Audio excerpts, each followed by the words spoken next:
बहुत सारे व्यूअर्स ने ये सवाल किया है कि ड्रामा सीरियल नन में कामरान जिलानी या दिलावर को क्यों इंट्रोड्यूस करवाया गया है।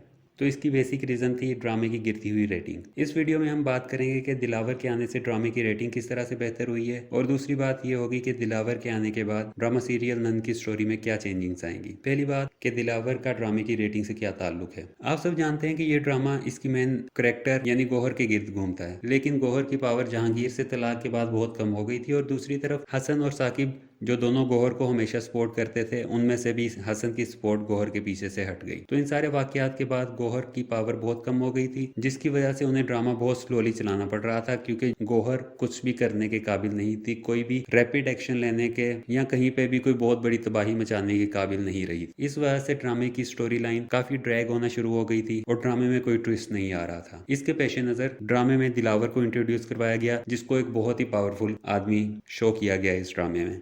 दिलावर के आने से ड्रामे की दोनों साइड्स, जहां पे एक तरफ गौहर है और दूसरी तरफ गुलरुख है, इन दोनों के दरमियान भी बैलेंस आएगा, और दूसरी तरफ गौहर और जहांगीर, इन दोनों के दरमियान भी पावर में बैलेंस आएगा। जब ये बैलेंस आएगा उसके बाद ड्रामे की रेटिंग खुद ब खुद बेहतर होना शुरू हो जाएगी। जैसा कि आप नेक्स्ट एपिसोड में भी देखेंगे कि गौहर जहांगीर के पास जाती है, और वहां पे जब जहांगीर गौहर को उमर से मिलने से मना करती है, तो दिलावर जहांगीर को धमकी देता है कि अपनी बर्बादी के दिन गिनना शुरू कर दो। तो ड्रामे की हाइप क्रिएट करने के लिए ये चीज जरूरी थी कि जो इवल साइड है यानी गौहर की साइड है उसको ज्यादा पावरफुल शो किया जा सके। तो ये पहली बात का जवाब हो गया कि ड्रामे में दिलावर के आने से ड्रामे की रेटिंग किस तरह से बेहतर हुई। अब दूसरी बात ये थी कि दिलावर के आने के बाद ड्रामे की स्टोरी लाइन में क्या तब्दीलियां आएंगी। तो इसमें से पहली तब्दीली ये होगी कि जहाँ पे गौहर जहांगीर से डायरेक्टली लड़ती थी और अपनी साजिशें करती थी जो अब कामयाब नहीं हो रही थी, अब वो साजिशें छोड़ के गौहर दिलावर की पावर को इस्तेमाल करते हुए डायरेक्टली जहांगीर को धमकी देगी। पहली तब्दीली ये आएगी कि अब साजिशों की बजाय